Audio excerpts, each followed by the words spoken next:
Media apa? Itu yang saran Bapak. Saran pertanyaan. Kuesioner. Nah, tanya. Kan bagus tuh Pak kan.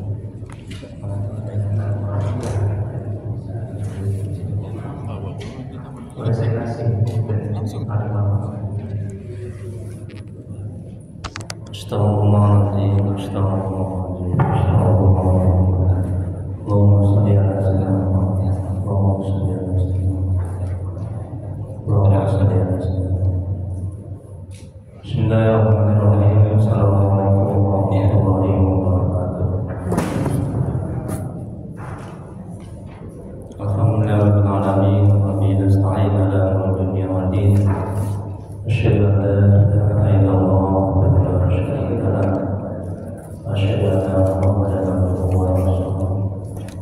Allahumma shalli wa sallim wa barik ala sayyidina Muhammad.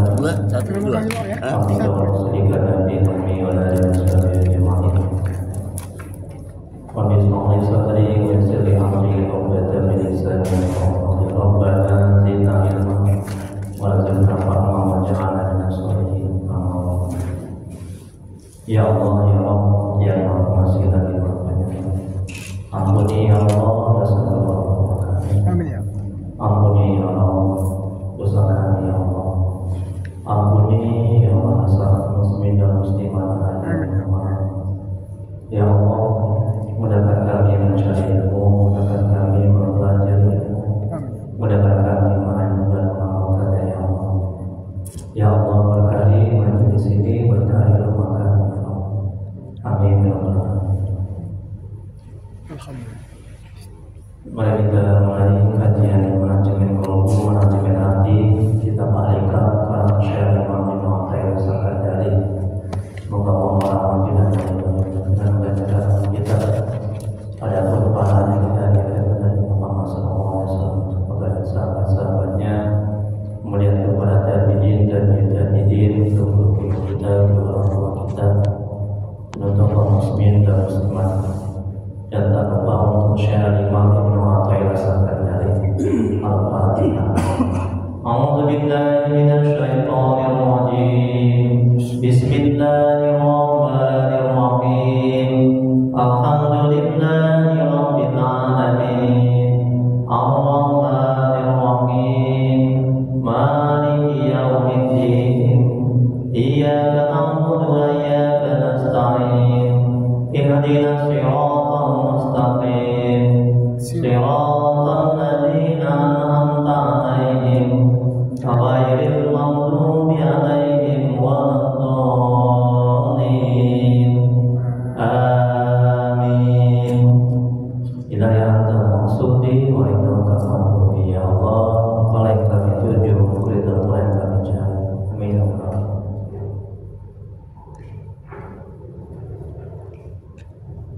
Bapak Ibu jemaah pengajian materi Allah Subhanahu wa taala.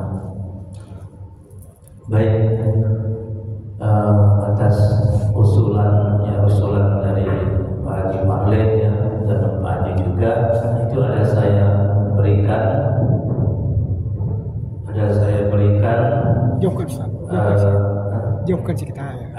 berikan itu kertas sepotong itu ya Bu ya. Dan bapaknya juga ada ya. Jadi kalau ada pertanyaan ditulis saja di kertas itu ya. Nanti bisa dikumpulkan, nggak usah pakai nama ya. Nah, pulpen sudah saya berikan juga itu. Nanti setelah pengajian dikumpulkan kertasnya sama pulpennya ya. Nah, nanti berikutnya nanti saya bawa lagi ya, biar nggak hilang juga. Sudah saja ya Bu ya, di situ ya Bu ya. Nggak usah buat namanya. Jadi dikumpulkan nanti, baru nanti kita bacakan, kita jawab, diskusikan. Bapak-bapak juga begitu. Ada kan katakan Pak? Nah, kalau nggak ada di sebelah ininya aja, sebelah ininya bisa juga dikasih lagi sama bapaknya nanti. Pulpennya ada, bapak. Nah, bisa pakai pulpen saya nanti. Ya. Baik, hikmah yang ke-35. Syekh Imam Ibnu Athaillah Sakandari, semoga Allah Beliau mengatakan dalam kitab Al-Hikam tentang hikmahnya, jauh berbeda antara orang yang berdalil adanya Allah menunjukkan adanya alam dengan orang yang berdalil bahwa adanya alam inilah yang menunjukkan adanya Allah. Masya Allah. Orang yang berdalil adanya Allah menunjukkan adanya alam, yaitu orang yang mengenal hak dan meletakkan pada tempatnya, sehingga menetapkan adanya sesuatu dari amal dari asal mulanya. Sedang orang yang berdalil adanya alam menunjukkan adanya Allah, karena ia tidak sampai kepada Allah, maka bila Allah itu gaib sehingga memerlukan dalil untuk mengetahuinya, dan bila Allah itu jauh sehingga adanya alam ini dapat menyampaikan kepadanya. Baik, kita lihat penjelasannya agar mudah untuk memahaminya. Apa sih maksud dari hikmah ini yang ke-35? Kita lihat. Manusia yang hanya melihat alam saja, tetapi ia tidak dapat melihat Allah. Melihat Allah ini, Allah nggak bisa dilihat di dunia, ya Bu ya. Allah nggak bisa dilihat di dunia. Allah memberikan kepada kita untuk bisa melihat adalah di surga, bukan di dunia. Jadi maksud dari ini melihat Allah artinya mata hati mengingat, merasakan, menyadari. Ya. Jadi contoh, ketika ibu dikasih uang belanja, ya Bu, ketika ibu dikasih uang belanja sama suami, ya, udah, mata hati ibu melihat, merasakan, mata hati ibu melihat Allah. Maksudnya mata hati ibu merasakan, menyadari bahwa Allah yang menggerakkan suami memberikan uang belanja, dan Allah yang memberikan pada hakikatnya, bukan suami. Paham Bu? Tapi kalau hanya mata jasmani aja ibu melihat suami yang memberi, ibu tidak akan pernah bisa bersyukur. Ibu akan kecewa, sakit hati ketika suami tidak memberikan uang belanja. Ibu tidak akan bisa dekat dan mengenal Allah. Ibu akan stres, sengsara, menderita ketika suami meninggal dunia, nggak ada yang kasih rezeki, nggak ada yang kasih uang belanja. Kalau hanya mata zahir, ya, hanya melihat suami yang memberikan uang belanja. Paham Bu? Nah, mulai sekarang ayo kita praktekkan, ya. Jadi mata hati, ini mata hati ini yang ada dalam dada sebelah kiri. Mata zahir melihat suami, mata hati merasakan, menyadari bahwa pada hakikatnya yang memberikan adalah Allah, yang menggerakkan si suami untuk memberikan adalah Allah, yang maha baik adalah Allah. Suami hanya pemakan rezeki, dia bukan pemberi rezeki. Paham? Paham Bu? Alhamdulillah. Jadi ketika suami meninggal, ketika suami tidak memberikan belanja, ya, ketika suami lincah lagi, ibu tidak akan stres, ibu tidak akan menderita, ya, karena pada hakikatnya yang memberikan, yang mengurus, ya, yang membantu, yang menolong, yang menggerakkan itu adalah Allah. Ini menunjukkan hati. Kita lanjuti, lihat lagi. Artinya alam ini sudah begitu berbekas dalam hatinya, sehingga hatinya lupa kepada Allah dan tidak dapat melihat bagaimana kekuasaan yang maha agung dalam segala sifatnya pada alam yang ia lihat. Ketika dia melihat gunung, kalau hatinya kotor, mata hatinya melihat gunung, gunung itu aja yang dia lihat. Dia tidak akan mengucapkan subhanallah. Dia tidak akan bisa bersyukur kepada Allah karena indahnya Allah yang menciptakan. Tapi kalau hatinya bersih, ketika melihat gunung, melihat alam, mata hatinya melihat Allah. Maksudnya mata hatinya merasakan, menyadari gunung yang ia lihat itu ciptaan Allah. Gunung yang ia lihat dari yang tidak ada menjadi ada, Allah yang mengadakan. Ketika anak itu belum taat, anak belum soleh, mata zahir melihat anak yang tidak baik, yang belum baik, mata hati merasakan, menyadari, dan akal juga begitu, bahwa anak belum baik, anak belum taat, itu Allah yang mentakdirkan, Allah yang menghendaki, Allah yang membuat pada hakikatnya, sehingga ibu bisa bersabar, sehingga kita akan semakin dekat dan mengenal Allah. Mata zahir, mata hati, mata zahir, mata hati. Mata hati lebih tajam daripada mata zahir. Mata hati bisa melihat hal-hal yang tidak bisa dilihat oleh mata zahir. Mata hati bisa melihat hal-hal yang gaib. Nah, dalilnya sahabat Nabi ketika dia naik mimbar atau berkhutbah atau ceramah. Nah, sahabat Nabi, siapa namanya Pak Haji? Umar. Semoga Allah meridhoi radhiyallahu anhu. Dia memerintahkan pasukannya dari jarak jauh. Mata hatinya tembus, ya, sehingga pasukannya menang. Mata hati. Kita lanjuti. Manusia dalam bahagian ini dalam gelap gulita, sebab ia hanya dapat melihat alam, tetapi tidak dapat melihat penciptaannya dari alam yang ia lihat. Hal keadaan ini disebabkan oleh karena ia melihat pekerjaannya, usahanya, kepandaiannya, tanpa melihat kepada yang telah menggerakkan semuanya, itu ialah Allah. Nah ini, kita bisa makan, kita bisa bekerja, ya, kita bisa beribadah. Ini mata hati merasakan, menyadari, akal pikiran bahwa semuanya itu adalah karunia Allah, anugerah Allah. Allah yang membuat kita bisa begini. Sadarkan dalam hati seperti itu. Kemudian berikutnya, manusia di samping melihat alam dan bergelimang di dalamnya, juga dapat melihat, mengingat, merasakan, menyadari Allah dan melihat Allah bagi manusia dalam sifat ini ada bermacam-macam. Yang pertama, sebagian hamba Allah apabila ia melihat alam, hatinya lalai pada kuasaan Allah, tetapi kemudian baru dia sadar bahwa segala-galanya ini dijadikan Allah dan dialah yang menghasilkan apa yang ia capai. Dan sebaliknya, ia merasakan pula bahwa apabila ia tidak berhasil mendapatkan sesuatu, maka berarti ia adalah kehendak Allah. Itu adalah kehendak Allah. Nah, ini ada tipe manusia, jenis manusia, ya. Yang pertama, manusia ketika dia melihat alam, hatinya, mata hatinya lalai, mata hatinya tidak sadar bahwa alam yang ia lihat itu ciptaan Allah.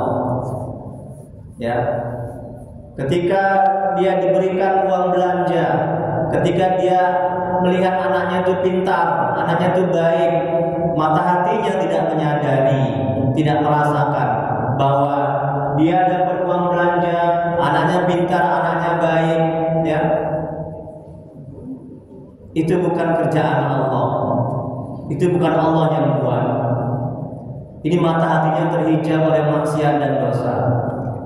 Ketika dapat masalah, dapat musibah, dapat kesulitan, mata hatinya tidak bisa merasakan, menyadari bahwa kesulitan itu pada hakikatnya Allah yang membuat, Allah yang mentakdirkan, Allah yang menghendaki, sehingga dia stres, sengsara, menderita.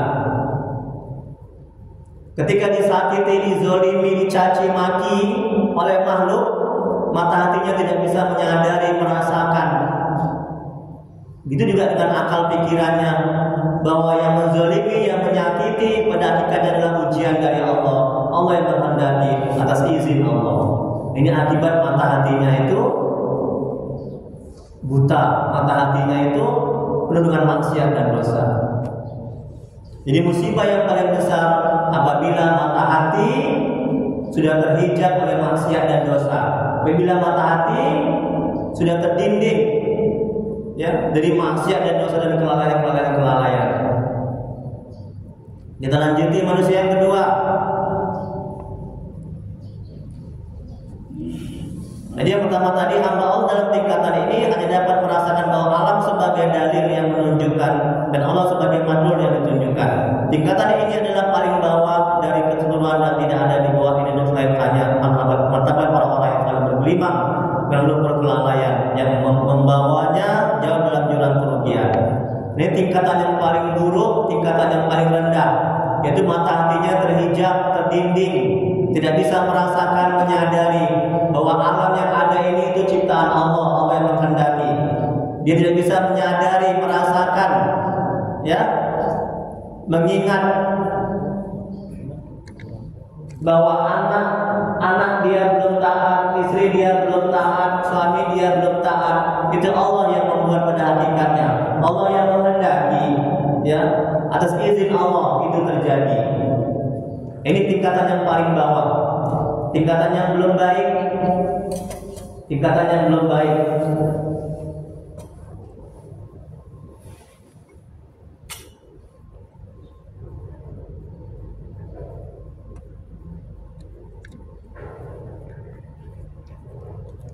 Berikutnya Bu, tingkatan kedua.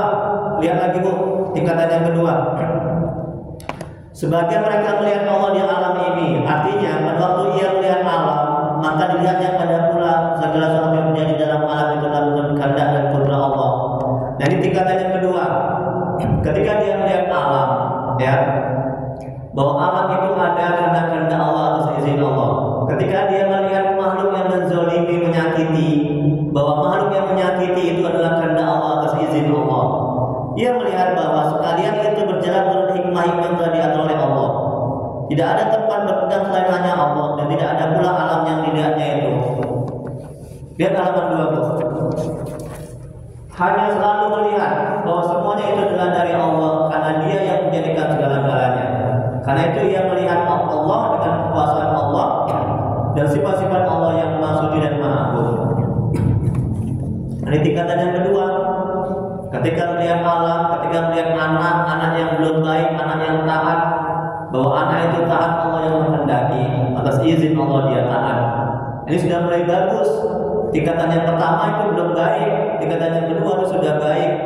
Ketika dia ditolong, dibantu oleh makhluk, ya oleh manusia, mata hatinya merasakan, menyadari, mengingat bahwa dia dibantu, dia ditolong, itu atas kehendak Allah, atas izin Allah. Pada hakikatnya Allah yang menolong, Allah yang membantu, sehingga dia tidak terlalu memuji-muji memujanya. Dia tidak akan lupa diri dan lupa daratan. Dia akan bersyukur kepada Allah dan dia akan berterima kasih kepada makhluk, karena makhluk ini sebagai jalan sampainya nikmat kepada dia. Dia tidak akan melupakan Allah, dia akan bersyukur kepada Allah, dia akan semakin dekat dan mengenal Allah. Ini kalau orang mata hatinya sudah bersih, sudah baik. Kemudian yang ketiga Bu, lihat lagi. Sebagian hamba Allah apabila melihat alam, ia melihat Allah di samping alam itu sendiri. Maksudnya, apabila ia melihat alam, maka ia melihat Allah yang Maha mengatur apa yang dia kehendaki pada alam itu. Ini hamba Allah yang sudah mulai baik. Ketika melihat alam, melihat makhluk, mata hatinya melihat bahwa Allah, alam ini Allah yang mengatur, makhluk ini Allah yang mengurus, Allah yang menghidupkan, Allah yang mengatur. Yang keempat, sebagian hamba Allah melihat alam ini yang paling tinggi, ini yang paling baik. Semoga kita mencapai tingkatan yang keempat ini. Coba lihat yang keempat ini, ya, tipe-tipe manusia dalam hal apa tadi? Ya, manusia di samping melihat alam, bergelimang di dalamnya, juga dapat melihat, mengingat, merasakan, menyadari Allah. Dan melihat Allah bagi manusia dalam sifat ini ada bermacam-macam. Ada 4 tipenya. Ini tipe 4 yang paling baik. Coba lihat. Sebagian hamba Allah melihat alam, tetapi sebelumnya telah melihat Allah, atau dengan perkataan lain telah lebih dahulu menjadikan keyakinan dan pengetahuan dalam hatinya.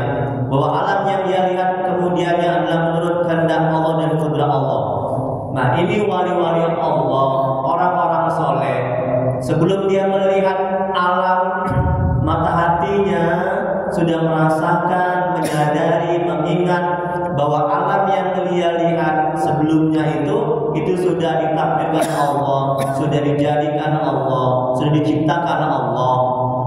Hamba Allah dalam sifat ini baginya Allah sebagai dalil yang menunjukkan dan alam sebagai makhluk yang ditunjukkan. Yang ia melihat keadaan alam yang demikian gambarannya berdalil kepada Allah yang menghendaki sedemikian itu. Maka bagi hamba Allah ini dengan sebab keadaan tadi, jadikan dia harus bertawakal dan menyerah diri kepada Allah. Hamba Allah yang keadaannya telah sampai ke taraf ini dengan sendirinya jauh daripadanya kelalaian terhadap Allah. Islam ia selalu bersyukur kepada Allah juga dalam segala sesuatu, rela dan menyerah atas kehendak Allah terhadap alam pada umumnya dan dirinya pada khususnya. Ini tipe manusia yang paling tinggi derajatnya, yang bagus, sudah bagus kedudukannya, yaitu para wali-wali Allah yang sudah dekat kepada Allah. Ya, jadi mata hatinya sudah menyadari, merasakan, mengingat ketika melihat alam. Ya, sebelum dia melihat alam, mata hatinya sudah menyadari, merasakan bahwa alam yang ada itu sebelumnya sudah diciptakan oleh Allah, sudah dikehendaki Allah ada, dan sudah diadakan oleh Allah sebelum ada alam itu. Kemudian berikutnya setelah manusia itu dijadikan Allah sebagai hamba-hamba yang telah dapat mengenal Allah, maka mereka itu terbagi pada dua bagian. Yang pertama, hamba-hamba Allah disebut dengan istilah al-muraduna al-mazubuna, yaitu hamba Allah yang dikehendaki lagi, yang ditarik oleh Allah. Manusia dalam bagian ini mengenal Allah, bahwasanya wujud Allah adalah wujud yang sementara dan wujud yang maha mutlak. Ini tidak ada pada selainnya, tidak ada zat Allah. Sedangkan wujud sekalian makhluk dari selain seluruh jenis adalah diadakan oleh Allah. Kalau tidak, maka tidak ada. Bu, Allah itu maha mutlak, maha ada. Sedangkan kita yang itu diadakan, baru ada. Alam ini tidak mutlak, artinya diadakan dulu baru ada. Meja sekalian itu diadakan dulu baru ada. Ya. Wujud Allah adalah zati dan hakiki, yakni bersifat dengan tanpa permulaan dan tanpa kesudahan. Wujud Allah tidak berawal, tidak berakhir. Sedangkan kita berawal dan berakhir. Nah, tetapi wujud sekalian makhluk adalah kebalikan dari wujud Allah, yaitu dengan permulaan dan kesudahan. Dan wujud makhluk tidak sunyi dari perubahan, baik perubahan dari tidak ada kepada ada, atau dari ada kepada tidak ada. Ini manajemen hatinya, agar kita bisa mengenal Allah, ya Bu, agar kita bisa mengenal Allah, sadarkan dalam hati, akal pikiran kita dari tidak ada menjadi ada. Kita ini ada karena diadakan. Alam ini juga begitu, dari nggak ada menjadi ada. Alam ini diadakan oleh Allah menjadi ada. Bagaimana bisa kita tidak bisa melihat Allah, mengenal Allah? Melihat Allah maksudnya mata hati menyadari, memahami bahwa Allah itu ada. Mana mungkin alam ini, Bu, mana mungkin alam ini ada dengan sendirinya? Itu nggak mungkin, mustahil. Betul? Kalau nggak diadakan, kalau nggak dijadikan, kalau kita sadar, hati kita menyadari, memahami, dan akal pikiran kita, ya, alam yang tadinya nggak ada diadakan, kita ini tadinya nggak ada, ya, diadakan oleh Allah. Nggak mungkin dengan sendirinya begitu aja, pasti ada yang menciptakan, pasti ada yang membuat. Itu yang akan kita bisa, itu yang membuat kita bisa mengenal dan dekat kepada Allah. Itu yang membuat kita bisa merasakan kehadiran Allah dimanapun kita berada. Itu yang membuat kita bisa bersyukur kepada Allah. Itu yang membuat kita itu, ya, tenang hati kita bahwa Allah mendengar doa kita, Allah melihat kita, Allah merasa kita, hati kita merasakan kehadiran Allah. Hati kita merasakan, menyadari pertolongan bantuan Allah. Coba, ayo, ini kita sudah mulai tinggi Bu, kaji kita nih Bu. Ya, jangan kita hidup gini-gini aja, hidup makan mati, ya hidup makan mati, hidup makan mati, itu sia-sia kita hidup, ya. Nah, dan tingkatan ilmu kita, ibadah kita mesti semakin baik. Kalau gini-gini aja, bagus mati aja, nggak ada gunanya sebagai manusia, ya. Ya, betul kan Bu? Ya, sama dengan ya, sama dengan orang yang tidak beragama kan, kalau begitu aja hidupnya. Jadi harus lebih meningkat ilmu agama, ya ibadahnya, ya. Kemudian berikutnya, mana tadi Bu? Dan juga perubahan-perubahan yang mendatang, di mana telah tercipta makhluk itu sendiri, manusia yang telah dipimpin oleh Allah dan telah diangkat martabatnya oleh Allah. Mereka itu mengetahui Allah dan mengenal Allah dengan terang dan sempurna. Inilah yang menyebabkan selalu pandangan mereka dan perasaan mereka tertuju kepada Allah dan terus melihat, mengingat, merasakan, menyadari Allah. Sedangkan yang lain daripada Allah sama sekali tidak mereka lihat dan hati dan perasaan mereka. Mereka mengenal alam semesta dan makhluk semua yang ada karena mereka mengenal Allah dan kenal mereka kepada Allah juga mereka kenal kepada alam dan makhluknya. Bu, alam ini pada hakikatnya nggak ada, manusia ini pada hakikatnya ini nggak ada kalau nggak diadakan oleh Allah. Nah, bagaimana mungkin mata hati kita terhijab dari melihat Allah? Maksudnya mata hati kita dari merasakan, menyadari akan keberadaan Allah. Itu kan mustahil. Ya Allah itu maha kekal. Ya. Tapi kalau mata hati kita itu banyak maksiat dan dosa, terhijab, mata hati kita tidak akan bisa menyadari, merasakan itu semua. Makanya banyak bertobat, banyak berzikir kepada Allah, banyak ingat kepada Allah. Kalau hati sudah bersih, hati sudah baik, maka ketika mata zahir ya melihat makhluk yang menzalimi, menyakiti, mata hati akan bisa merasakan, menyadari bahwa yang menyakiti itu pada hakikatnya adalah kehendak Allah atas izin Allah, dan pada hakikatnya adalah perbuatan Allah. Itu ujian bagi kita, sehingga ibu tidak akan stres, sengsara, menderita, akan bisa bersabar.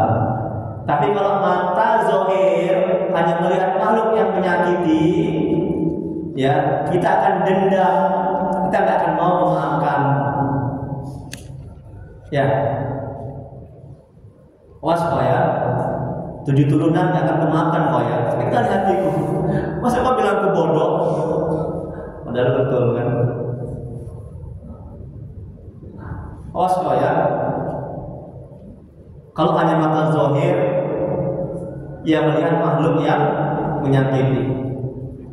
Kalau hanya mata zahir, ia melihat suami yang memberi rezeki. Ya, paham Bu? Ibu akan sakit hati, akan kecewa ketika ditinggal suami. Ada jemaah saya mau bunuh diri, ibu-ibu. Wah Ustaz, stres aku Ustaz, dan mau bunuh diri Ustaz. Kenapa Bu? Suami saya Ustaz meninggalkan saya Ustaz. Stresnya. Suami saya Ustaz selingkuh Ustaz. Suaminya mau kawin lagi, dia stres. Nah ini kan kalau mata zahir hanya melihat suami yang membuat, yang berbuat, yang menghendaki. Tapi kalau mata hati merasakan, menyadari, memahami bahwa suami berbuat begitu, itu atas kehendak Allah, atas izin Allah. Pada hakikatnya itu perbuatan Allah yang menguji kita, menguji keimanan kita. Dan tidak ada yang sia-sia tanpa makna takdir Allah. Semua pasti baik, tidak ada yang buruk. Yang buruk kalau kita menyikapi dengan sikap terburuk kita bahwa ketentuan Allah itu jelek, ketentuan Allah itu buruk. Kita lanjuti. Terakhir halaman 4. Ya, nanti diharapkan banyak pertanyaan yang sudah saya kasih itu jadi kumpulin nanti. Kan nggak tahu sampai bertanya kan? Udah ditulis Bu? Oh Bu. Nah, jadi Bu udah kurang baik lagi ustadznya ini, coba ustadznya bawa kertas, ustadznya bawa pulpen. fotokopi. Bawa fotokopi ya. Jarang-jarang ada Ustaz kayak gini ya. Bercanda ini ya. Nah, ibu kalau sakit hati berarti ibu belum lulus manajemen hati ya. Jadi kalau udah belajar manajemen hati, jangan mudah sakit hati ya. Kalau ibu mudah sakit hati, berarti belum lulus, belum tamat belajar manajemen hati ya. Kalau dalam manajemen hati mesti mudah memaafkan, hati tenang. Karena yang menyakiti itu adalah kehendak Allah atas izin Allah, takdir Allah. Dan pada hakikatnya adalah perbuatan Allah untuk menguji kita. Ya Bu, tenang hati kita, setan menjauh, nafsu terhina. Ya alhamdulillah sudah ada yang nulis itu gantian Bu pulpennya. Kayaknya pulpennya perlu banyak ya gantian. Lu nggak banyak pulpennya, perlu banyak. Dua udah cukup dua ya. Gantian aku ya pulpennya itu ya. Nah,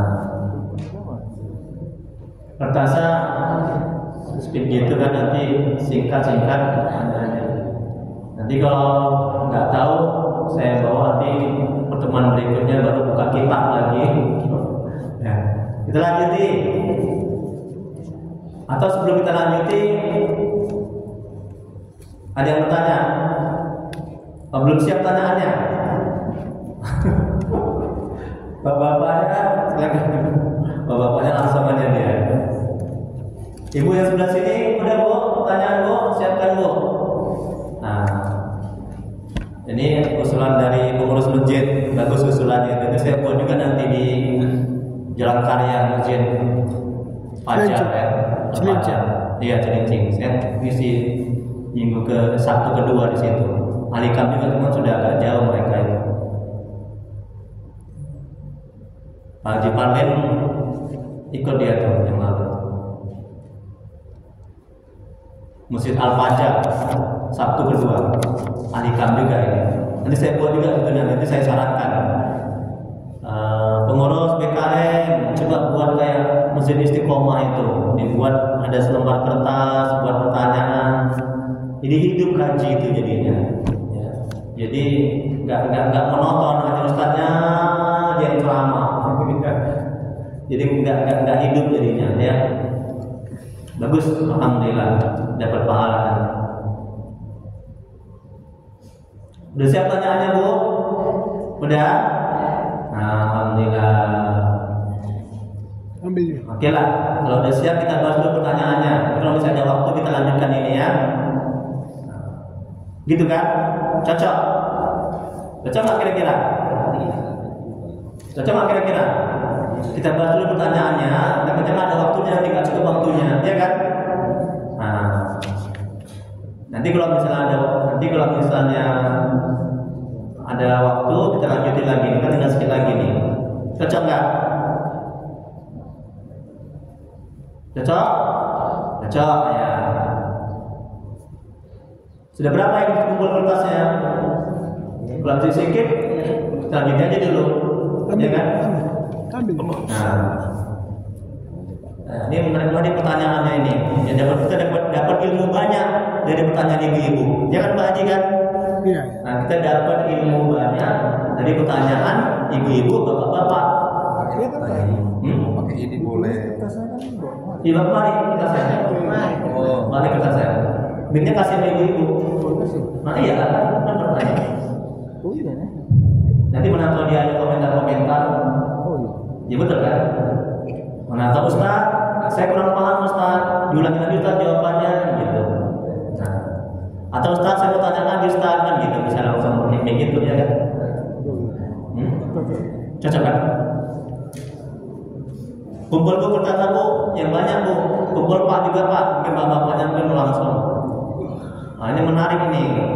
Tanya ibu yang hebat-hebat ini. Pelayannya muda-muda. Hah? Muda-muda pelayannya. Muda-muda. Lain nggak pulang-pulang, masih jam 6 ya. Kalau bapaknya langsung dia. Bapaknya tulis. Ya. Jangan tulis nama. Biar nggak ketahuan. Masya Allah. Dua. Ya, alhamdulillah. Terima kasih Pak Haji Parle. Semoga Allah membalas kebaikan batin dan keseluruhannya. Ini apa? Masih jam 6, jangan buru-buru Bu. Ini penting nih ilmu nih. Ya, hari Minggu ya. Hari Minggu nih, mau kemana Ibu? Ya kan? Oh, hebat kali. Oh, saya kira banyak, ternyata 2. Enggak apa-apa. Masih permulaan. Tapi sedih juga. Oke, oh iya, ini 2 ini banyak ini ya.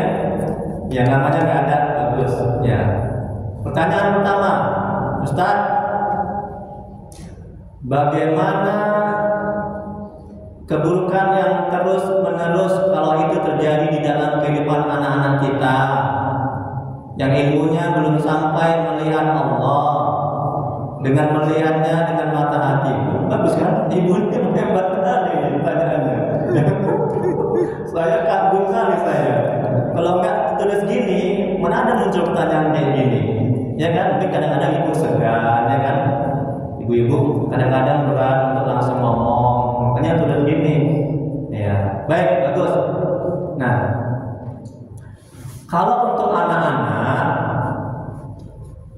itu ulama mengatakan diajari tauhid,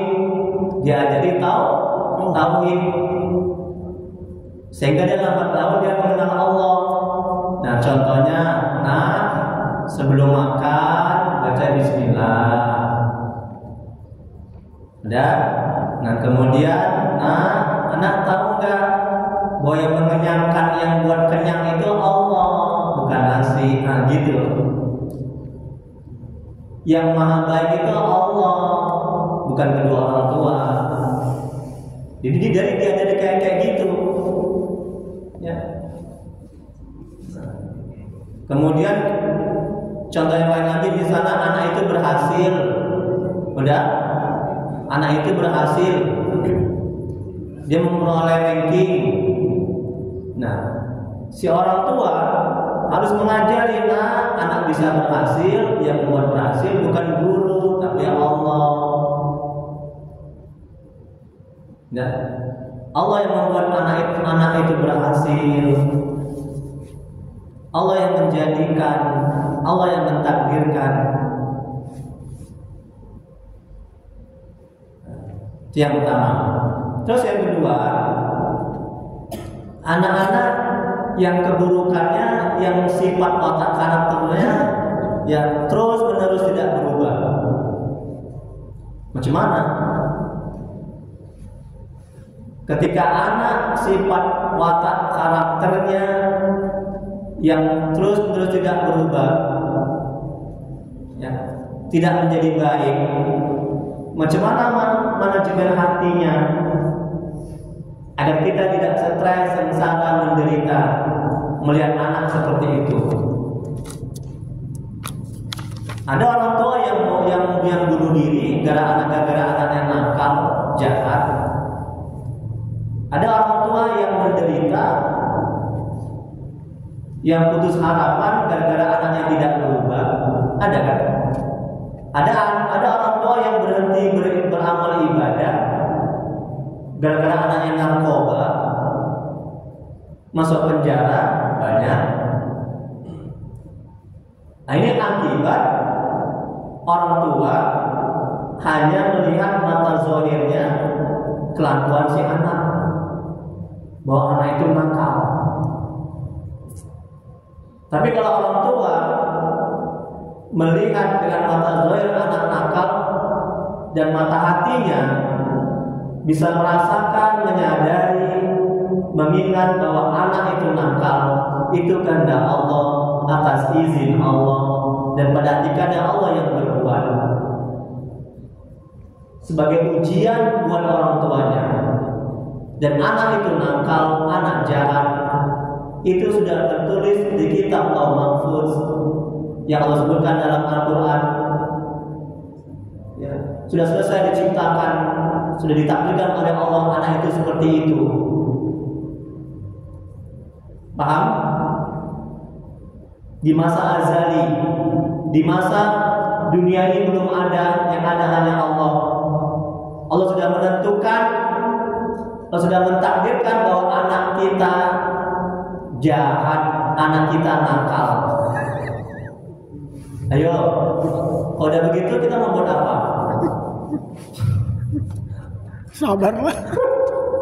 Bu, sebelum kita ada, sebelum alam ini ada, Allah sudah menentukan, sudah mentakdirkan anak kita jahat.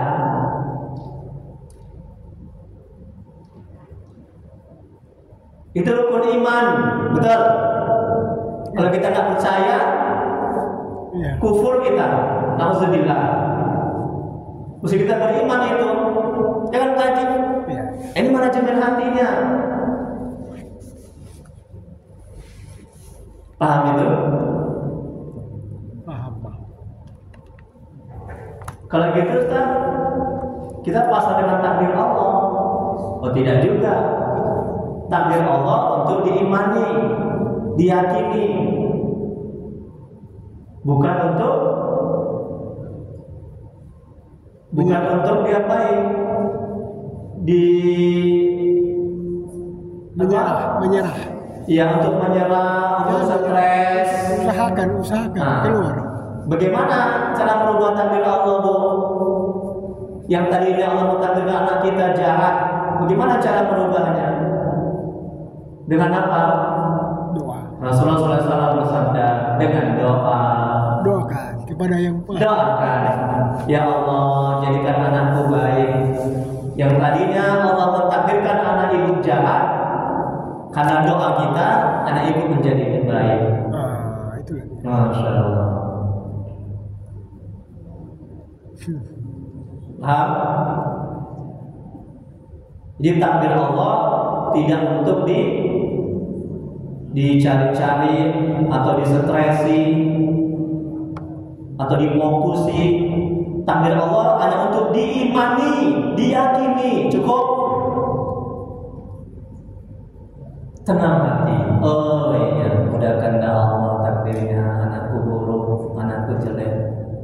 Udahlah pasrah aja aku nggak berbuat dan benar. Berdoa. Salah. Kembalikan kepada Allah. Berdoa. Robah ya Allah. Robah takdirnya dengan doa, dengan ketaatan kepada Allah. Pertanyaan yang pertama. Yang kedua. Selesai. Ada komentarnya, silakan Bu tambahan. Berkaitan dengan ini dulu ya. Pertanyaan yang ini dulu yang pertama ini. Ini Ibu Haja Sumiati. Enggak ada saya karam ini. Itu mama saya itu. Silakan Bu tambahannya. Mungkin ada yang lain. Enggak, sebentar. Yang nambahkan ini bukan berarti ini pertanyaan dia, bukan ya. Kita rahasiakan ini yang menanya ini. Nah, silakan, mungkin ada yang lain komentarnya. Ya Bu. Assalamualaikum.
Ya.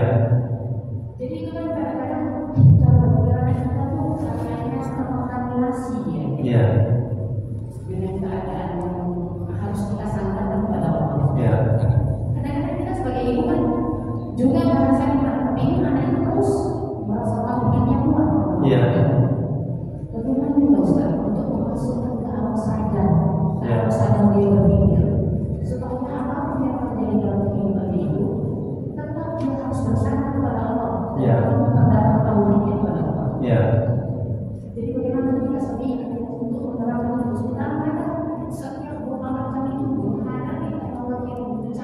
Iya. Itu aja Ustaz. Iya, terima kasih Ibu. Salam. Ya, bagus sekali ya pertanyaannya, semoga Allah memberkahi Ibu ya. Ustaz, bagaimana menanamkan keyakinan, menanamkan nilai-nilai tauhid ya kepada anak? Ya, sedangkan anak kan banyak kali dicekoki, diajari dengan hal-hal yang umum, ya kan? Di sekolah-sekolah atau di kampus, ya. Nah, kebanyakan kan guru atau dosen ini kan tidak mereka kaitkan dengan Allah, kehendak Allah, takdir Allah kan gitu. Yang sifatnya umum aja. Nah, jadi bagaimana caranya menanamkan? Nah, menanamkan tauhid kepada anak, ya, itu dimulai sejak dari keluarga, sejak dini, sejak masih kecil. Ya, masukkan anak-anak itu di ibtidaiyah, sekolah-sekolah agama.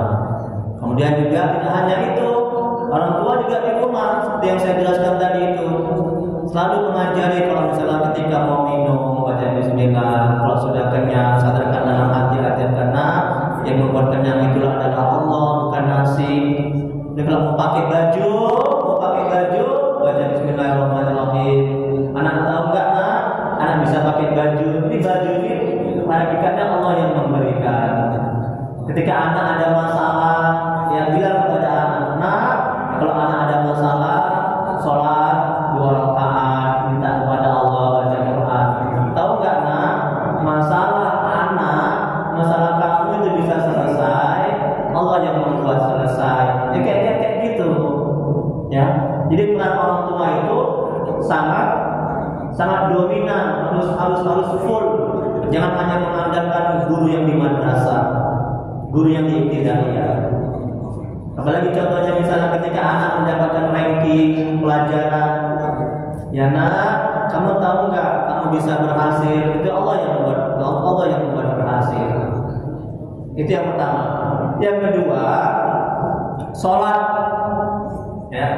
Dengan sholat, dengan ibadah akan terbentuk hati akal pikirannya dan sadar hati akal pikirannya bahwa dia bisa sholat, bahwa Allah yang membuatnya sholat. Dia bisa tumbuh berkembang, bisa hidup, Allah yang memberikan ruh. Itu akan terbentuk dalam diri dan hatinya nanti itu dengan sholat itu, dengan ibadah itu. Kemudian apalagi kebaikan-kebaikan lainnya seperti membaca Al-Quran, kemudian dibawa dia pengajian, nah, kemudian dilihat kawannya sama siapa dia berkawan, dinasihati supaya berkawan dengan orang yang baik-baik, cari lingkungan yang baik. Insya Allah kalau itu semua kita lakukan, anak itu akan terbentuk tauhidnya, bagus imannya, bagus akhlaknya, bagus akidahnya, ya. Sehingga ketika terjadi segala sesuatu dalam dirinya, dia kembalikan kepada Allah. Dia bisa lebih bersabar, dan dia akan mengadu kepada Allah, minta kepada Allah, ya. Dan dia tidak akan bergantung berharap kepada makhluk yang sama-sama mati seperti dirinya. Bu, bagaimana bisa kita bergantung meminta kepada makhluk mati, kita mati. Makhluk gak berdaya, kita gak berdaya. Makhluk tidak bisa memberikan hajatnya sendiri, kita juga. Bagaimana bisa kita bergantung berharap kepada makhluk seperti itu? Betul kan? Sama-sama makhluk, sama-sama hina, sama-sama lemah, sama-sama gak berdaya, sama-sama gak kuat. Bodoh kali kita, tolol kali kita. Ayo bergantung, bersandar, berharap, meminta kepada Yang Maha Kuat, Yang Maha Kaya, Yang Maha Memberi, Yang Maha Menolong, Allah Subhanahu wa Ta'ala. Cocok? Cocok? Belum nggak cocok, saya pecat jadi jawab. Enak kan Bu? Tenang hati kan? Nyaman kan? Masya Allah. Makanya Bu, jangan absen manajemen hati ya. Bu, ibu nggak boleh enak sendiri, tenang sendiri, bahagia sendiri, nyaman sendiri, nggak boleh.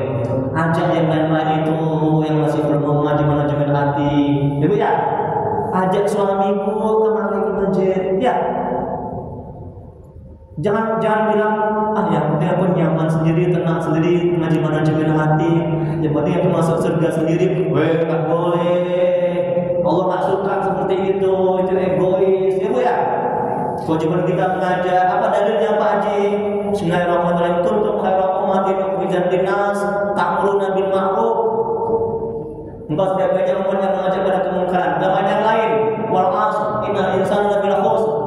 Ladzina amanu wa 'amilus shalihat wa tawassaw bil haqq wa tawassaw bis sabr wa tawassaw bil haqq. Saling mengingatkan, mengajak dalam kebenaran, mencegah dalam kemungkaran. Oke? Mulai kita bahas. Sebelum yang kedua pertanyaan, Bapak-bapak ada? Asik kan? Enak kan? Hidup kan? Kajiannya kan? Masih jam 6, jam berturut. Pertanyaan, ya silakan Pak. Pakai mic Pak Haji, biar gurunya dengar. Bu, dengarkan Bu. Guru kita bertanya Bu. Amin. Hidupkanlah. Hidupkan Pak Haji. Tekan. Salam. Ini maaf Ustaz. Ya. Dari Pak Haji mau mengomentari ya. Bilang tadi. Ini maaf kami sampaikan. Ya. Ada yang mengganjal ya. Nanti saya buka ganjalan itu. Kita yang mau saya bilang kan bahwasanya anak tadi itu berbuat jahat itu karena ada Allah. Pintar anak tadi yang jahat itu karena kehendak Allah. Pintar. Itu kata ulama. Kata Allah. Karena dengan keterangan yang tadi kita dengar, bahwasanya anak itu lahirkan seperti belas putih. Sementara yang membuat dia baik atau buruk itu orang tuanya. Ya. Ini kita jadi guru. Bagaimana Kerasnya pintar. Ya, bagus sekali pertanyaannya. Terima kasih Pak Haji. Semoga Allah membalaskan Pak Haji. Ustaz, anak saya kurang setuju Ustaz. Kalau anak itu jahat itu kehendak Allah. Karena kan kita ketahui bahwa anak itu kan lahir dalam keadaan fitrah. Bagus. Dalam keadaan bersih, dalam keadaan baik. Nah, jadi bagaimana korelasinya itu? Bagaimana hubungannya itu? Ya kan? Logika kan? Benar sekali itu. Anak itu dilahirkan dalam keadaan suci, fitrah, tidak ada dosa, baik, bagus alamnya. Nah, orang tuanya lah yang membuat. Itu kan hadis itu kan?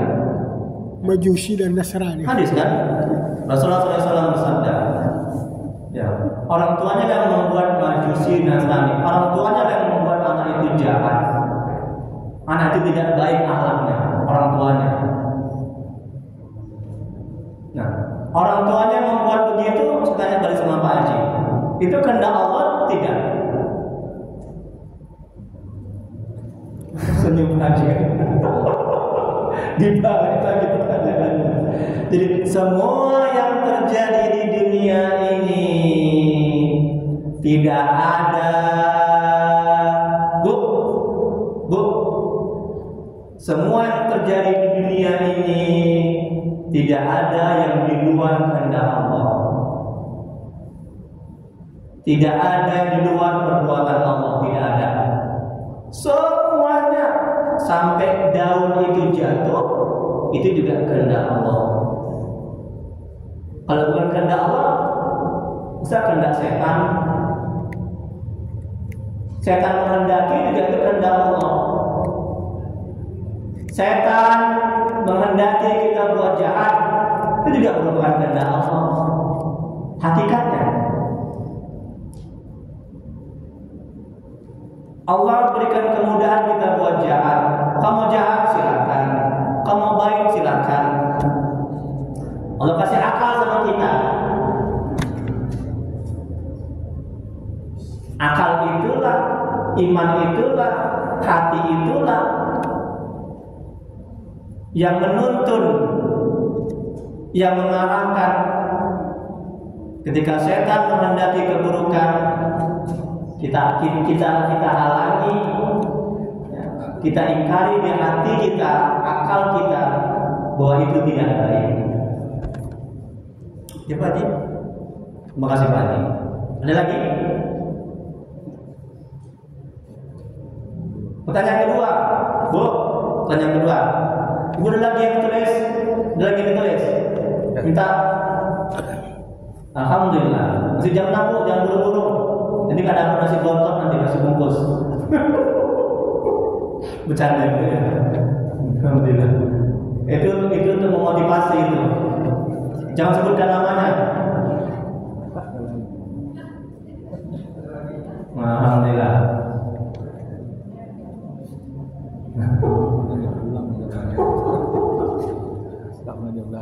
Nah, ya, makasih Pak Haji paling banyak nih yang banyak pahalanya nih. Dia aja muter-muter. Nah itu, Bapak silakan kumpul. Nggak ada, mau ada, alhamdulillah. Pinter Bapak itu ada pertanyaan. Nggak ada. Oh nggak ada. Kosong. Nggak apa-apa lah. Ini kan masih permulaan, ya kan?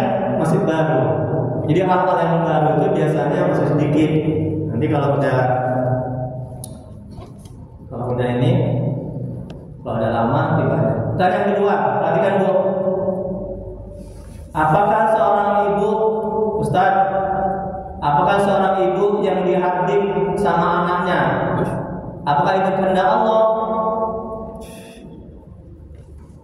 Ibu jahat, ibu nakal, ibu nggak tahu diri, dihardik. Apakah itu kehendak Allah?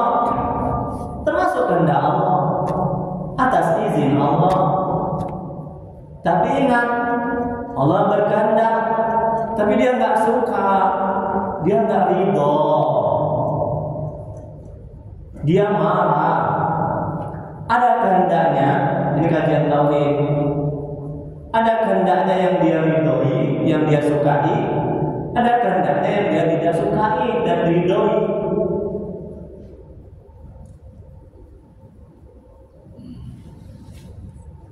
Kalau ibu tidak mempercayai kehendak Allah, maka kufur.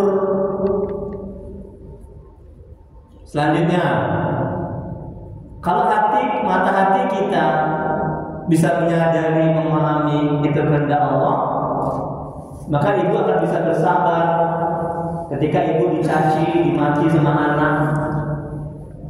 Ibu tidak akan balas mencaci, memaki, karena itu merupakan kehendak Allah.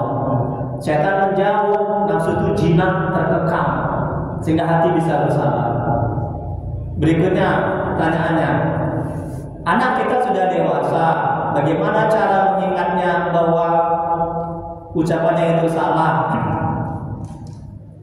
Anaknya kasar, keras kepala, apa yang salah mendidiknya? Apa saya yang salah mendidiknya, Pak Ustadz? Dan apakah ini semua kehendak Allah? Tetap juga anak kasar, anak jahat, anak belum baik, itu semuanya kehendak Allah, atas izin Allah. Allah yang menciptakan, Bu. Allah yang menciptakan, Allah yang mentakdirkan sebelum kita ada, sebelum alam ini ada. Ya, paham itu? Coba sadarkan dalam hati, akal pikiran kita seperti itu, sehingga kita akan bisa bersabar. Apakah salah mendidiknya? Nah, ini manajemen hatinya. Perhatikan.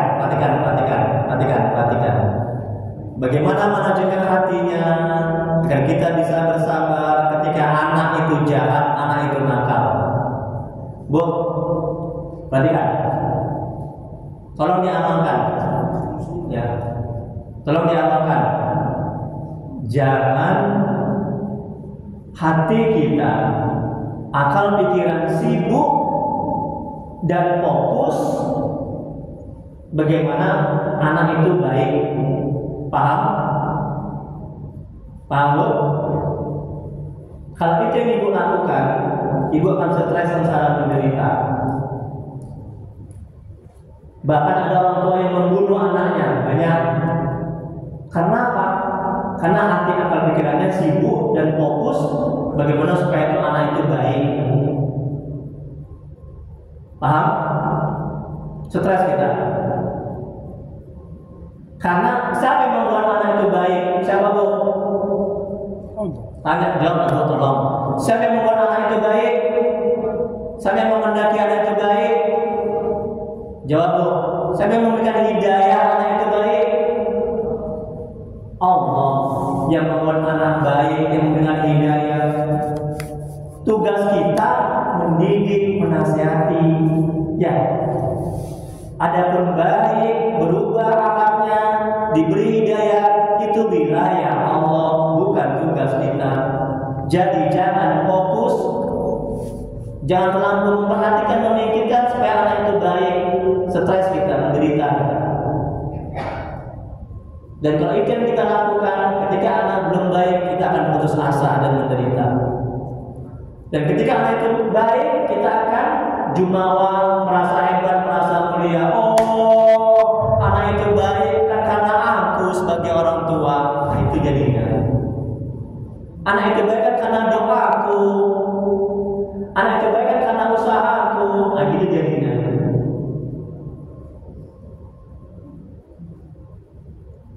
Jadi ketika anak itu belum baik, fokuskan, konsentrasikan ya, kepada diri kita sebagai orang tua ya, yang menjadi penyebab anak itu jahat.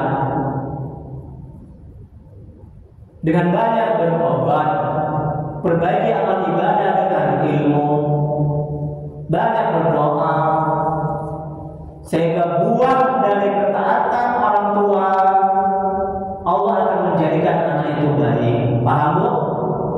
Paham bu? Jadi tenang hati, damai, tenang. Enaknya manajemen hati.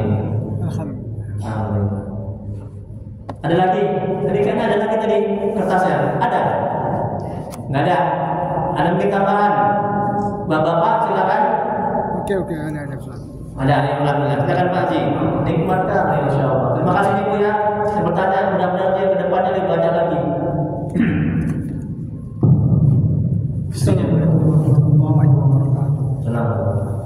Ini ada sedikit bertanya Ustaz, tapi lebih banyak mendalamkan kaji kita. Ya. Sangat berbahagia kita pada pagi hari ini.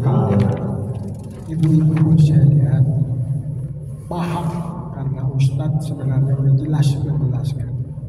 Jadi kuncinya dijelaskan Ustadz tadi oleh Al-Hikam bahwa ada dua mata dalam diri kita, yaitu mata zahir. Ya.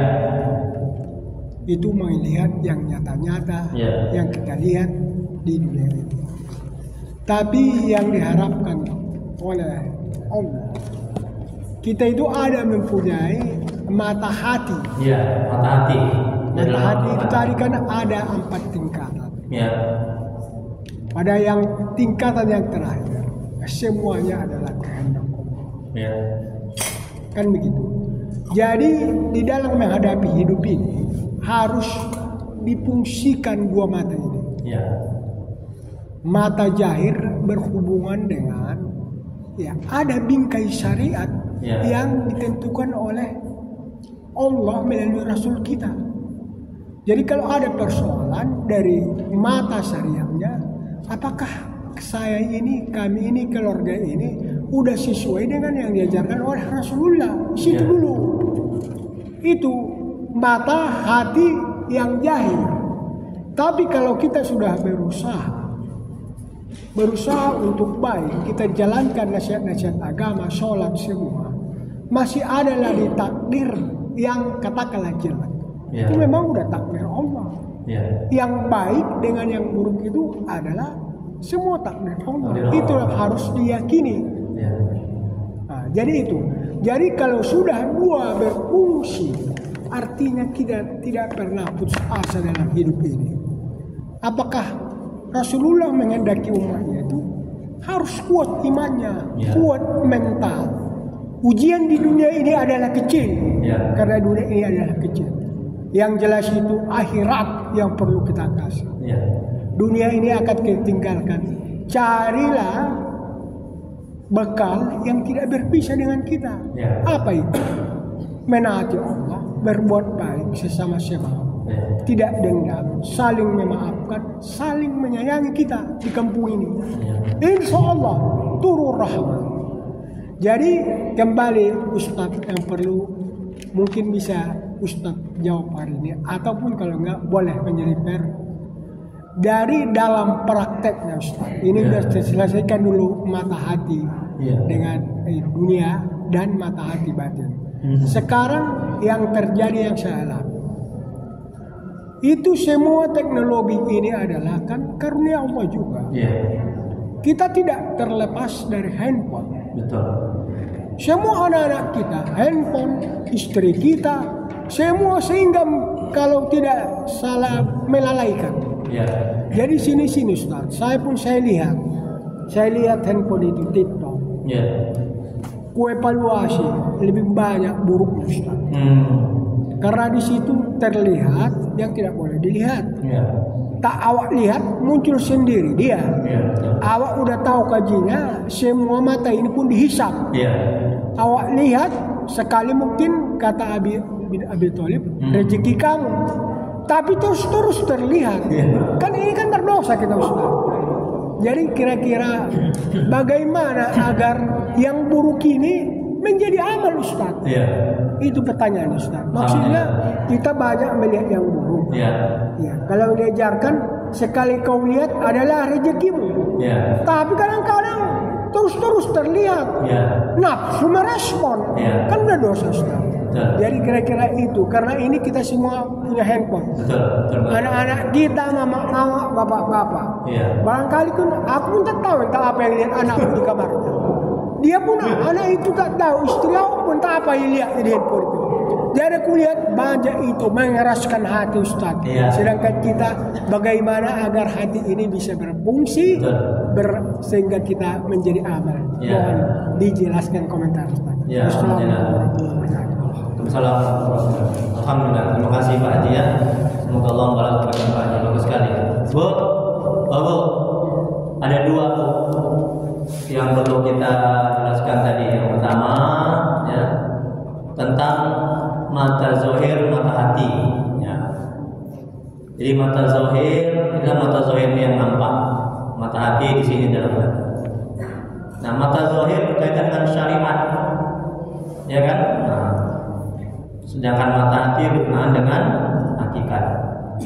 Bu, dalam kehidupan kita, apapun yang terjadi, tolong,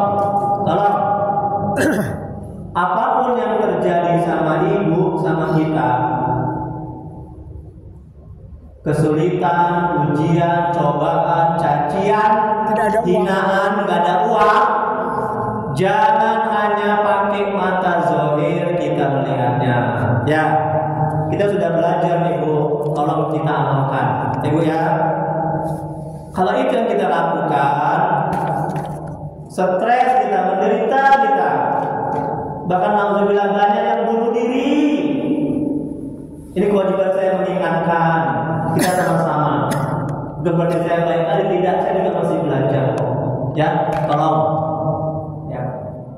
Selain mata zahir yang ada dalam kepala kita ini, pakai mata hati. Ketika nggak ada uang, mata zahir melihat kita nggak ada uang, dompet kosong, mata hati coba rasakan, sadari, ingat ya, dan akal pikiran kita juga ingat bahwa kita nggak ada uang ini itu kehendak Allah, atas izin Allah, maunya Allah yang buat kita nggak ada uang, hakikatnya untuk menguji kita, ujian. Bu, kalau ibu nggak dibuat Allah nggak ada uang, ibu nggak bisa berlatih sabar, betul? Contoh lain lagi, orang menyakiti kita, menghina kita, menzalimi kita, nggak bayar hutang sama kita, ya. Jangan hanya dilihat dari mata zahir, ibu akan dendam, Bahkan ibu akan mencaci maki orang yang lambat bayar hutang sama ibu. Yakinlah itu. Bahkan jadi dosa, bukan dapat pahala jadinya. Ya. Tapi pakai mata hati. Hakikatnya Allah mentakdirkan dia lambat membayar hutang ibu. Itu latihan sabar. Allah ingin mendidik ibu. Sadarkan dalam hati akal pikiran kita bahwa Allah ingin mendidik ibu supaya ibu sabar. Paham? Sabar kekasih Allah. Iya, sabar kasih Allah. Kalau Allah tidak mentakdirkan dia lambat bayar hutang, ibu nggak bisa berlatih sabar, betul? Kan ibu yang minta tiap berdoa, ya Allah, beri aku kesabaran atas musibah cobaan darimu, betul? Nah, Allah kasih, Allah jawab doa ibu, sehingga ibu bisa. Karena untuk bisa bersabar mesti berlatih, betul? Sama kayak ibu mau bisa naik mobil, naik kereta, ibu nggak akan bisa naik kereta, naik mobil kalau ibu nggak berlatih, betul? Coba pakai hati, jangan hanya pakai mata zohir, pakai mata hati. Itu yang pertama. Ya. Dari komentar Pak Haji tadi. Terus yang kedua, ini tolong diamalkan, tolong sekali, sama kita amalkan, biar kita selamat dunia akhirat. Yang kedua Bu, perhatikan Bu, Ustadz, HP ini, handphone, ini yang banyak sih. Ini handphone Ustadz, kata Pak Haji. Ini lebih banyak buruknya Ustadz ketimbang baiknya. Cobalah kalau kita nggak cari, tiba-tiba dia muncul pakaian yang seksi. Kalau nggak dilihat mubazir, ya kan? Nggak boleh gitu ya, bercanda ya Bu ya. Tanpa kita terbuka sendiri dia. Nanti iklan nauzubillah, iklannya orang yang berhubungan badan, iklan orang yang telanjang, iya kan? Ya, betul. Itu berdosa itu. Jadi jawaban saya, handphone ini baik, handphone ini bagus, handphone ini seperti kayak pisau. Tahu pisau? Bagaimana kita cara menggunakannya? Kalau pisau untuk memotong sayur itu baik, tapi kalau pisau itu untuk memotong melukai orang itu buruk. Itu yang pertama. Handphone ini seperti kayak gelas yang kosong. Yang kedua, kalau kita isi gelas yang kosong ini kan bersih bagus, betul.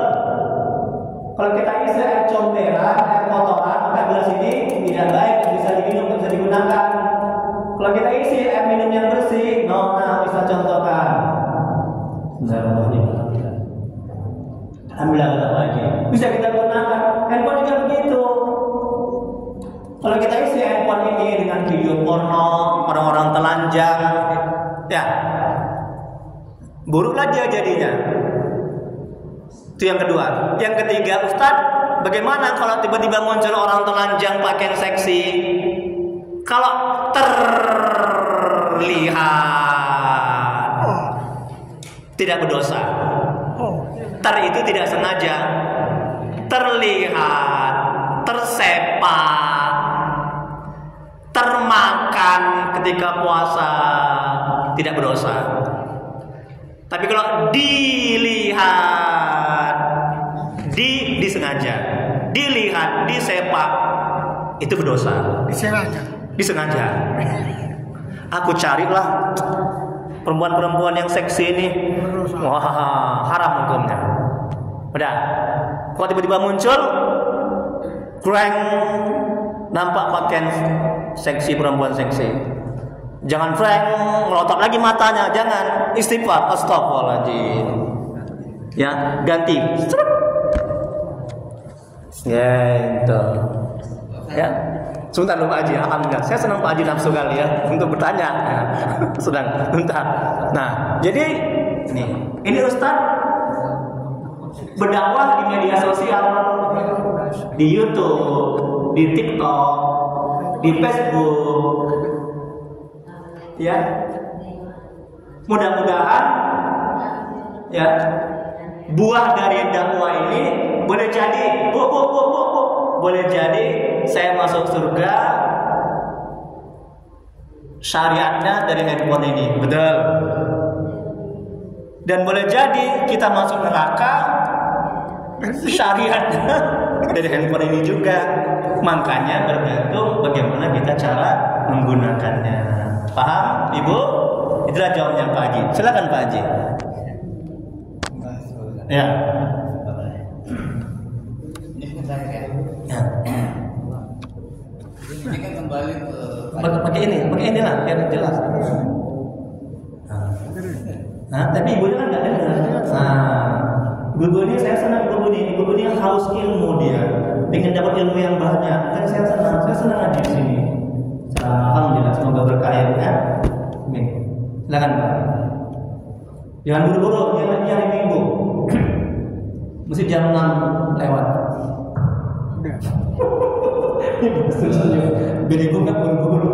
Jangan gitu. Terima kasih Bu. Ya. Kembali ke kajian kita. Ya. Tadi banyak disinggung mengenai takdir. Mengenai takdir pintar. Islam yang berislam. Ya. Rukun iman. Rukun iman. Ya, percaya kepada takdir. Bu. Percaya kepada takdir baik, takdir buruk itu dari Allah. Ya, rukun iman. Kalau nggak percaya, kufur iman. Nauzubillah. Silakan lanjut. Nah ini kaitannya dengan hati. Iya, pintar. Kaitannya dengan hati. Hati. Kaitannya dengan hati. Iya, pintar. Kita tahu bahwa ini maaf ya. Saya maafkan. Negara Palestina. Ini kan di Islam. Iya, pintar. Pertanyaannya kan, apakah itu juga bagian dari takdir Allah? Masya Allah. Iya. Umat Islam di seluruh dunia, maaf ya, Iya. bisa mengatasi selama setahun ini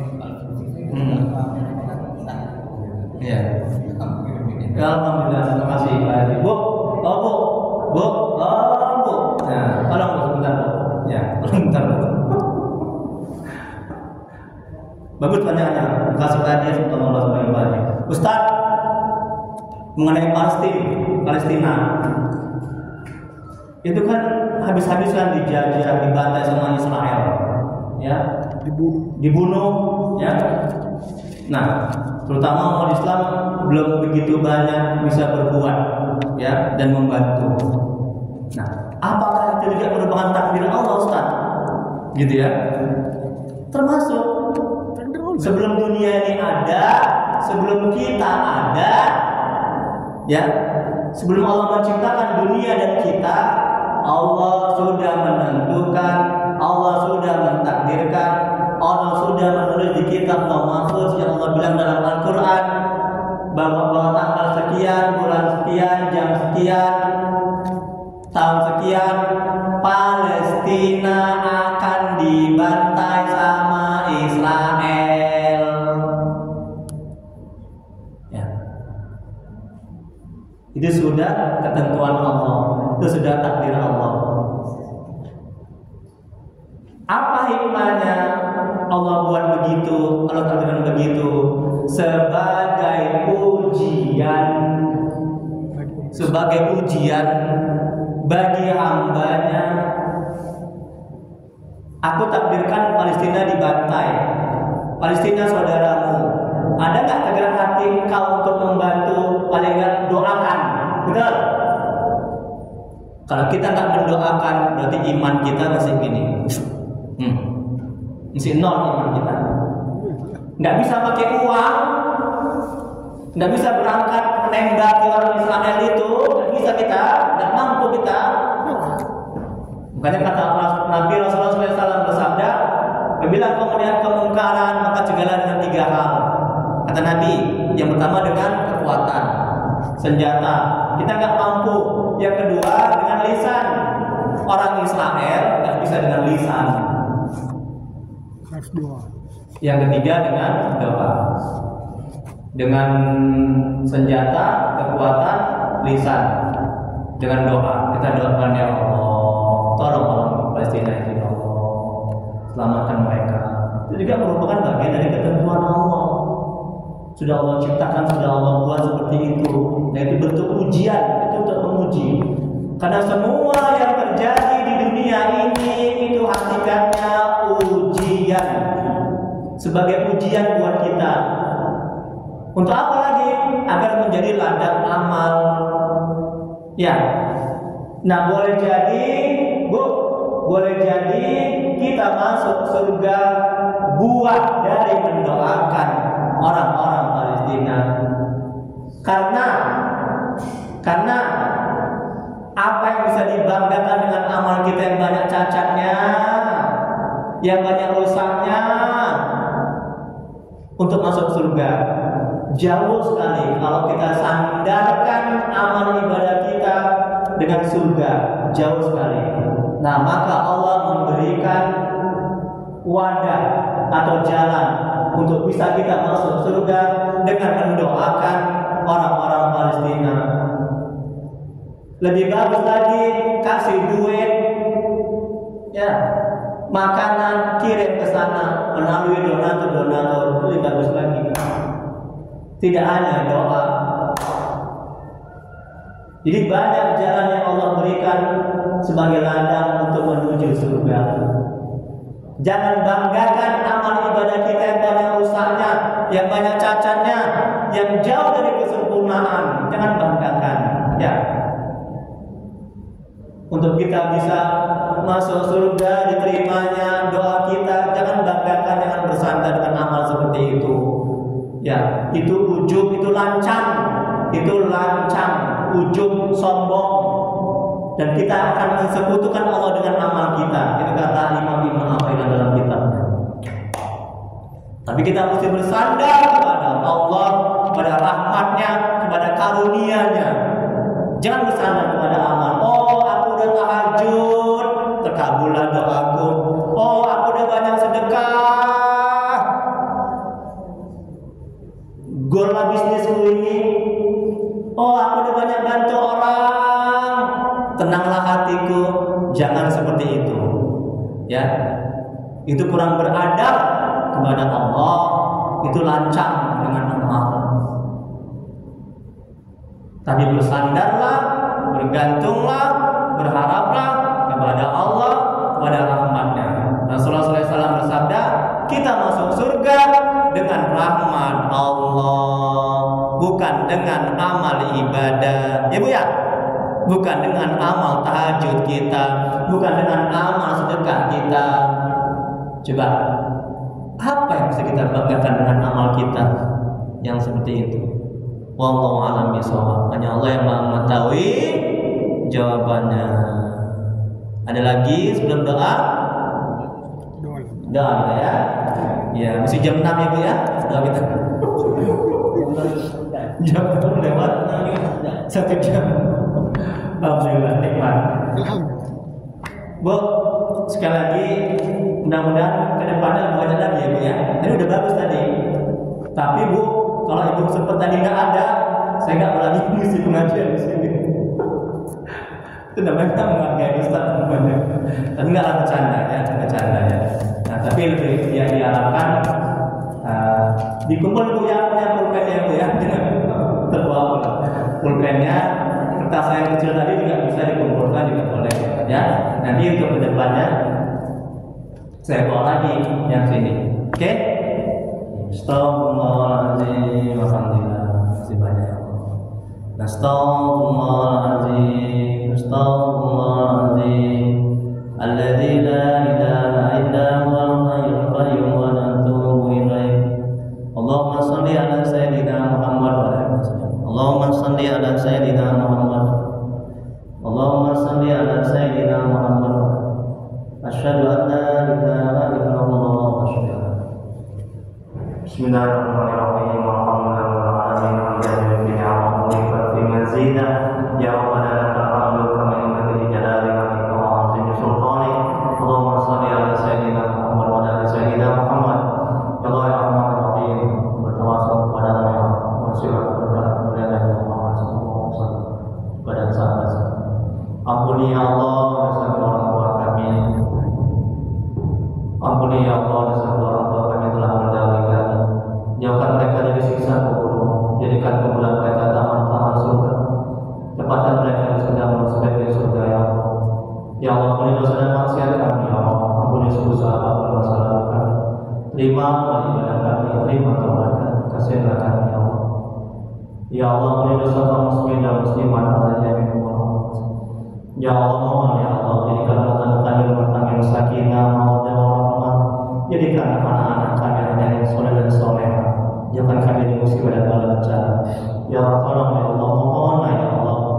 tuntun hati kami agar bisa istiqomah dalam taat kepada-Mu, agar bisa selalu mengingat-Mu, agar bisa berselawat kepada Rasul-Mu ya Allah.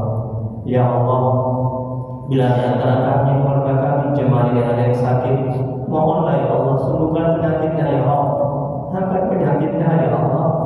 Bila ada yang mendapat kesulitan hidup, mohonlah ya Allah, mudahkan kesulitannya ya Allah. Tolong ya Allah, angkat kesulitannya ya Allah, beri kesabaran kepadanya ya Allah. Ganti musibah yang dia alami dengan lebih baik ya Allah. Ya Allah, mohon rezeki kami dan berkahi, mengusulkan dan berkahi pada kami.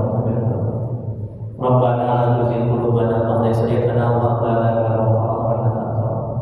Rabbana atina fid dunya hasanah wa fil akhirati hasanah wa qina adzabannar. Wa sallallahu ala sayyidina Muhammad wa ala alihi wasallam. Subhanallah wa bihamdihi wa yasifun wa salamun ala mursalin walhamdulillah. Allahumma shalli ala sayyidina Muhammad. Taqabbalallahu minkum. Assalamualaikum warahmatullahi wabarakatuh.